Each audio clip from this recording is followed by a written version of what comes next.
আসসালামু আলাইকুম friends, welcome back. কথায় আছে জিনিস যেটা ভালো দাম তার একটু বেশি। আমরা রেসিং পিজন কালেক্ট করি, কেউ আমরা বাজার থেকে কালেক্ট করি, কেউ আমরা এখান থেকে ওখান থেকে কালেক্ট করি। অনেকে রয়েছে যারা রেসিং পিজন এখান থেকে ওখান থেকে কালেক্ট করে, বাজার থেকে কালেক্ট করার পরে আমাদের সঙ্গে আবার কন্ট্যাক্ট করে, হোয়াটসঅ্যাপ ইমোতে ছবি পাঠিয়ে বলে ভাই দেখেন তো এটা রেসিং পিজন কিনা, এটা রেসার কবুতর কিনা। কারণ তিনি তো ইনভেস্ট করে ফেলেছেন, এখন আমার কাছ থেকে একটা সার্টিফিকেট নিতে চাচ্ছেন। আমি যদি মুখ দিয়ে বলি যে এটা রেসিং পিজন, তাহলে সেটা রেসিং পিজন হয়ে যাবে। বিষয়টা মনে হয় এমন। আমি আপনাদের অনুরোধ করব, আপনারা এখান থেকে ওখান থেকে রেসিং পিজন কেনার আগে 10 বার ভাববেন, এরপরে আপনারা কালেক্ট করবেন। আপনি যদি শুরু করতে চান রেসিং পিজন লালন পালন শুরু করতে চান, কিছু একটা করতে চান, তাহলে অবশ্যই ভালো কবুতর আপনাকে কালেক্ট করতে হবে। আর ভালো কবুতর যখন আপনি কালেক্ট করতে যাবেন, তখন ভালো দাম আপনাকে দিয়েই কালেক্ট করতে হবে। বাজারে যেসব কবুতর ওঠে সেগুলো সাধারণ রেসিং পিজন নয়, মানে ওগুলাকে আমি বলবো সাধারণ হোমা। ওগুলো রেসিং পিজন বলা যাবে না, কারণ রেসিং পিজন সেইগুলো যেগুলো আপনার রেস করা যায়, রেস করে যেগুলো, সেগুলোকে আমরা মূলত রেসার বলে থাকি, রেসিং পিজন বলে থাকি। রেসারের ব্লাড ওর মধ্যে নাই। বাজারে যে কবুতরগুলো ওঠে অধিকাংশ এই কবুতরগুলার পিছনের জেনারেশনে কোনো রেস রেজাল্ট নাই, রেস করছে কি না করছে তাও আপনি জানেন না। অধিকাংশ ক্ষেত্রে কবুতর যেগুলো ওঠে এগুলো ফ্যাক্ট হোমা।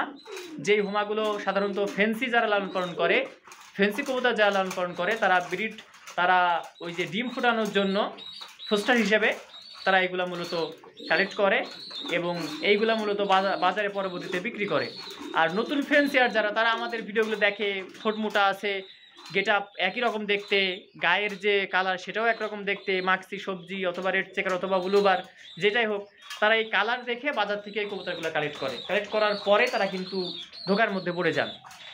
এখন ধোকার মধ্যে পড়ে যাওয়া আমি বলবো না, কারণ তারা তো নিজেই কালেক্ট করেন, এটা না জানা থেকে মূলত হয়ে থাকে। এখন বাজারে যিনি বিক্রি করেছেন তিনি তো মূলত ব্যাপারীর কাছে দিয়ে চলে আসছেন। এখন ব্যাপারী তো বিক্রি করবেই, সে দেখেন এটা রেসিং পিজন, এটা হ্যান তেন ওই বলে তো বিক্রি করবেই। আর আপনি অল্প টাকার ভিতরে যেহেতু রেসিং পিজন খুঁজছেন, আপনি ওইখান থেকে কালেক্ট করবেন। কালেক্ট করার পরে আপনার ছবি পাঠান হোয়াটসঅ্যাপ এবং ইমোতে যে ভাই দেখেন তো এটা রেসিং পিজন কিনা। সো আমি আপনাদের অনুরোধ করব, এই ধরনের কবুতর আপনারা কালেক্ট করবেন না বাজার থেকে, এখান থেকে ওখান থেকে। হ্যাঁ, আপনার যদি কোনো কিছু করার মানসিকতা না থাকে এই সেক্টরে, আপনি কালেক্ট করতে পারেন, এমনি লালন পালন করতে পারেন, দেশি কবুতরের মতো আপনি লালন পালন করতে পারেন। এগুলো আপনি ছাড়াছাড়ি করলেন বা আপনি উড়ালেন, আপনার ঘরে উড়ালেন, এটা বিষয় ভিন্ন।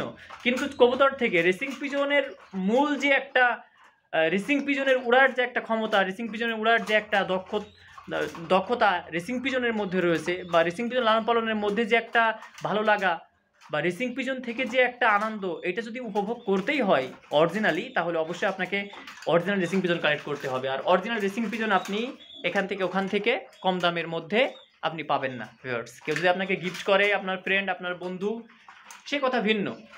তাছাড়া বাজার থেকে এখান থেকে ওখান থেকে কেউ আপনাকে ওই যে বাজারের যে মূল্য সেই দামে রেসিং পিজন কেউ আপনাকে দিবে না। সবাই আপনাকে বলবে যে হ্যাঁ রেসিং পিজন নিয়ে যাও।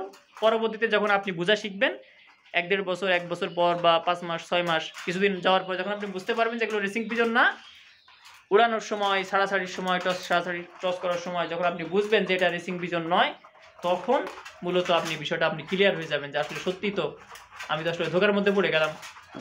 সো আশা করি বিষয়গুলো ক্লিয়ার হয়েছেন। আলহামদুলিল্লাহ, ভালো রেসিং পিজনের বাচ্চা যদি আপনারা নিতে চান আমাদের কাছ থেকে নিতে পারবেন। অনেকে বলেন যে ভাই মার্কেটিং করছেন আপনি। অবশ্যই আমি মার্কেটিং করছি, জি এটা মার্কেটিং, আমার এটা ব্যবসার বিষয়। এগুলো আমি নিজে লালন পালন করছি, অনেক টাকা ইনভেস্ট করছি এর পিছনে, লক্ষ লক্ষ টাকা এর পিছনে ইনভেস্ট করছি আমি। এক রানিং পেয়ার আমাদের কালেক্ট করতে 15,000 20,000 টাকা লাগে।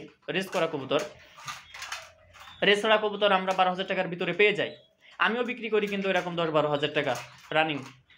সো যে বাচ্চাগুলো পাই সেগুলো আমি বিক্রি করতে হয়। দেখতে পারতেছেন এই যে খাবার, দেখেন খাবারের মানটা দেখেন, কি খাবার খাওয়ায় আমরা, দেখেন আপনি বুঝতে পারছেন, এই খাবারটা ওদেরকে দিতে হয়। এবং এদের পিছনে হিউজ পরিমাণে একটা খরচ আছে। মাত্র আমার কাছে 10 পেয়ার 12 পেয়ার কবুতর রয়েছে, এর পিছনে কিন্তু অনেক টাকা খরচ। আমার ওষুধ, এই যে আজকে আমি ওষুধ দিয়েছি, ওষুধ দিতে হয়, এর পিছনে অনেক টাকা খরচ আছে। মার্কেটিং করতেই হবে, এই সেক্টর টিকে থাকতে হলে আপনাকে মার্কেটিং করতেই হবে। আমি ভিডিওর মাধ্যমে আপনাদের বোঝানোর চেষ্টা করি, জানানোর চেষ্টা করি, আপনারা যাতে সঠিকটা বুঝতে পারেন। এরপর যদি আপনারা না বোঝার মতো করে যদি থাকেন, তাহলে সেটা আপনার বিষয়, আপনি আপনার দায়িত্ব নেবেন। আমি আপনার দায়িত্ব কেন নিতে যাব? আপনি টাকা ইনভেস্ট করবেন, আপনার বেশি দরকার নেই। আপনি 1000 টাকা ইনভেস্ট করলেন, তারপরেও সেখানে অরিজিনালটা পাইলেন না, তাহলে ওই 1000 টাকায় আপনার লস। আপনি 5,000 টাকা 10,000 টাকা আপনি ইনভেস্ট করেন, আপনি 1 পেয়ার বাচ্চা নেন, আপনি 2 পেয়ার আপনি বাচ্চা নেন, এখান থেকে আপনি শুরু করেন। আমি তো এইভাবে শুরু করছি, আমি তো এই সেক্টরে উড়ে আসি নাই। 7 বছর এই সেক্টরে আছি। তো এটা কিন্তু উড়ে আসি নাই। এটা কিন্তু আমাকে দীর্ঘ সময় ধরে কবুতর লালন পালন করতে হয়েছে। কবুতর কালেক্ট করছি, কালেক্ট করার পরে কবুতর উড়ে গেছে, কবুতর মারা গেছে, হারাই গেছে, আমি কিন্তু থেমে যাইনি। আমি কিন্তু আবার কালেক্ট করছি, আবার লেগে আছি, ধরে আছি, চেষ্টা চালিয়ে গেছি। আলহামদুলিল্লাহ এখন কবুতরের বাচ্চাগুলো সেল করতে পারছি, বিক্রি করতে পারছি। আপনাদের শখের পাশাপাশি আপনারা কবুতর সেল করতে পারবেন, বিক্রি করতে পারবেন, তবে ধৈর্য, এটার উপরে অন্য কোনো কিছু নাই। আল্লাহ তাআলার উপরে রহমত, আল্লাহ তাআলার রহমত, আল্লাহর উপর ভরসা আপনি রাখবেন। আল্লাহ যদি আপনার উপর রহমত করে এবং আপনার চেষ্টা যদি থাকে, ইনশাআল্লাহ আপনি সফল হবেন ভিউয়ার্স। তো আশা করি বিষয়গুলো ক্লিয়ার হয়েছেন। এই জন্য বলবো যে জিনিস যেটা ভালো দাম তার একটু বেশি হবেই। আমার কাছে যে বাচ্চাগুলো আছে, বাচ্চাগুলোর দাম একটু বেশি।